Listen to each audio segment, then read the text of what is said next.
You understand the importance of publishing while in grad school.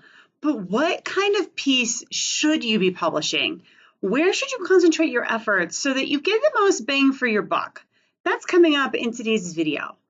Hi everyone, I'm Leigh from teachingacademia.com, and I'm all about giving you the tools you need to navigate academia to make your best impact. If you're new here, make sure you hit the subscribe button so that you get new notifications because I put out new videos every week. All right, so we've got a question about where should you publish, all right? And it goes like this.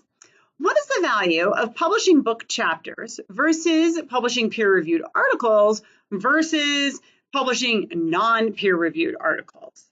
And it's a great question because when I read it, what I saw it as being is essentially where should you publish your academic writing in grad school so that you get the most bang for your effort, right? And there are two primary schools of thought on this, all right? The first one is publishing, and I will tell you that that's really where I subscribe, okay? So if I'm looking at you and you have published a book chapter, then I think that's great. I don't care, to me, I don't care if you publish solo, I don't care if you publish with your advisor, I don't care if you're a third author. You know, obviously if you're first author on a top-tiered peer-reviewed journal, that does carry weight, right? That does help. But for me, what I'm looking for is, do you have experience with publishing? Because that means you have experience with writing. And that means that if you have experience with publishing, then you understand how long it takes from the time you say, yes, I'm going to write a piece on X topic, have that developed, revised that, submitted it, gotten feedback. Because a book chapter, a peer-reviewed article, and even a non-peer-reviewed article, all are going to have feedback. All of them are going to have revisions for you to do, right? So if you've got one of those things published, from my perspective, I know that you understand how long and arduous this process can be. And I know that you have the chops to be able to write and publish. That's what that demonstrates to me, okay?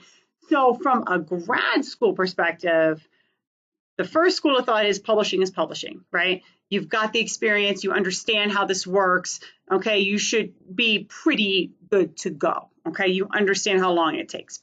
Now, there's also another school of thought that says peer-reviewed in the highest top-tier journal is always going to beat everything. It trumps everything. I don't subscribe to that, okay? But I think it's important to know. Now, we're talking about, of course, grad school versus tenure track, all right? In a tenure line, once you're assistant professor, you need to be publishing in peer-reviewed, highest top-tier journals possible, most likely. Some fields, it's books. But you know what it is, and that's what you need to do. But in grad school, the idea, here is, at least my idea here is that you're going to get this experience with publishing and show that you understand how it works, okay? But there are still going to be people that say peer-reviewed in the highest top-tier journal is always going to be better.